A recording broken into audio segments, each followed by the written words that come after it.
Hello everybody, my name is, really don't care what my name is.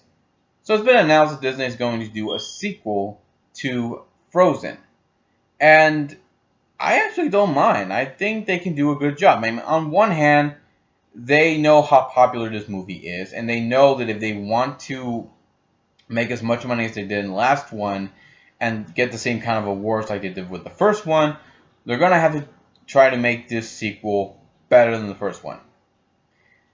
On the other hand, Disney has had a history of making shitty sequels during their direct-to-video sequel years, from 1994 all the way to 2008. And if you don't believe me, check out my top 5 worst Disney sequels from last week.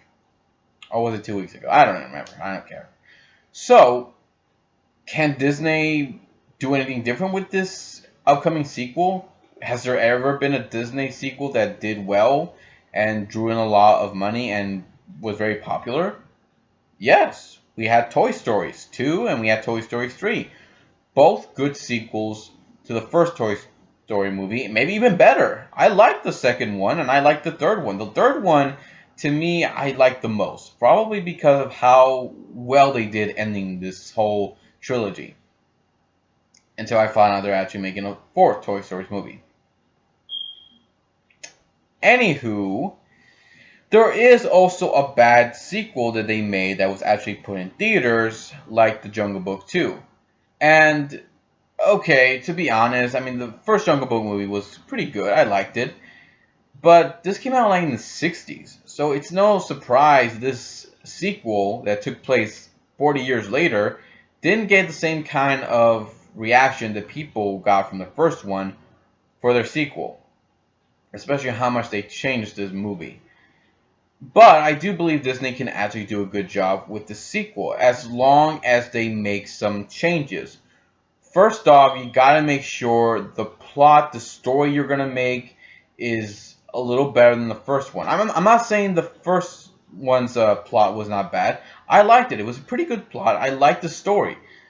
But you gotta also make sure the sequel's plot is a little better and one that will actually surpass it from the first one.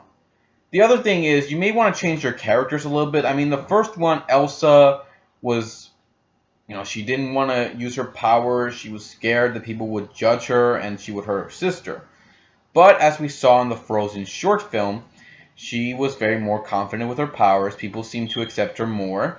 So in the sequel, you gotta also focus on changing Elsa's character a little bit, where she's more confident in her powers, the people are more accepted towards her, she's a good leader, but she also is still struggling with ruling the kingdom, while also probably dealing with other people who haven't accepted her from other nations. And I would be one of those people if I found out there was a kingdom where there was this person who can use ice powers and could freeze people and could cause blizzards to happen whenever she loses control.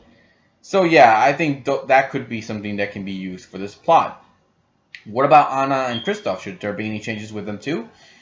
Not really. I mean, I like Anna and I like Kristoff. The way they were interacting with one another in the first movie, I think that was well done. I like it. It was funny to see these two interact, and I like Anna's character, her personality. It was funny. It was good, and you really can't hate her. I mean, she can be she is very excited. She just wants to go out into the world and just explore. So I think she can. I think she can do well for a sequel without making too much changes for her. The same thing with Kristoff.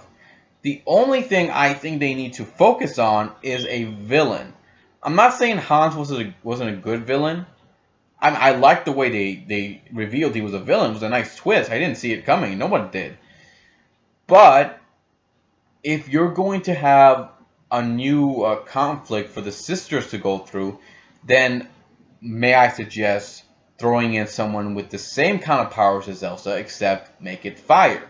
The reason I say that is because we've seen how Elsa can use her powers against other people who are trying to hurt her, or at least trying to restrain her.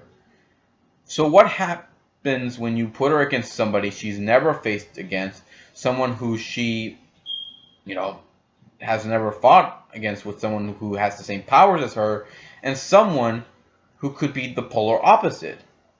Now, here's my idea: that there could be another nation, another kingdom where that they found out their child, the king and queen's child, can use fire. But instead of hiding those powers, they let their child embrace it and use that child as a weapon.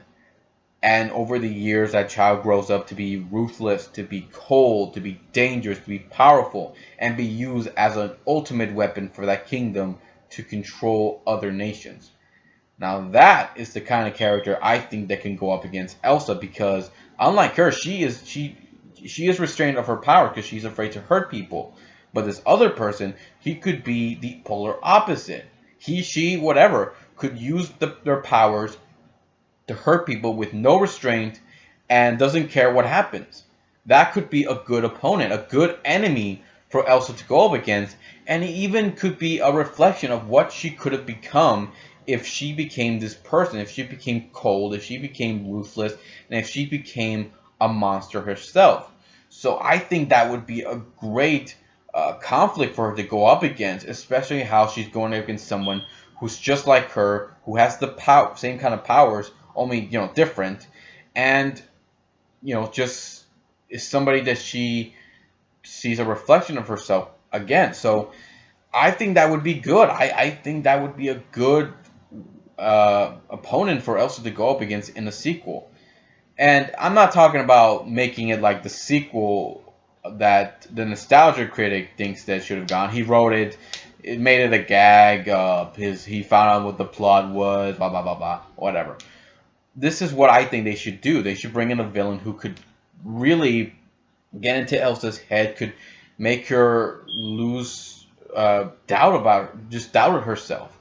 Because she's seen as not only a leader, but could be also seen as a defender to her people. But if she goes up against someone with that kind of power, she would lose confidence in herself, and Anna would be there to help her sister. So, yeah, to me, that could be a good idea for the sequel. But again, Disney will probably come up with a new sequel idea different from this one I mentioned, or could even, try, going through so many different kind of ideas for their sequel. So I don't know. But if you guys have a different opinion about what kind of ideas they should go for their sequel, leave some comments below. Let me know what you think. I will be here next time to give you more love and more entertainment. And let me know what you all think also about them making a sequel to this to Frozen. And if you think it's going to be a success or not. Take care and see you all next time.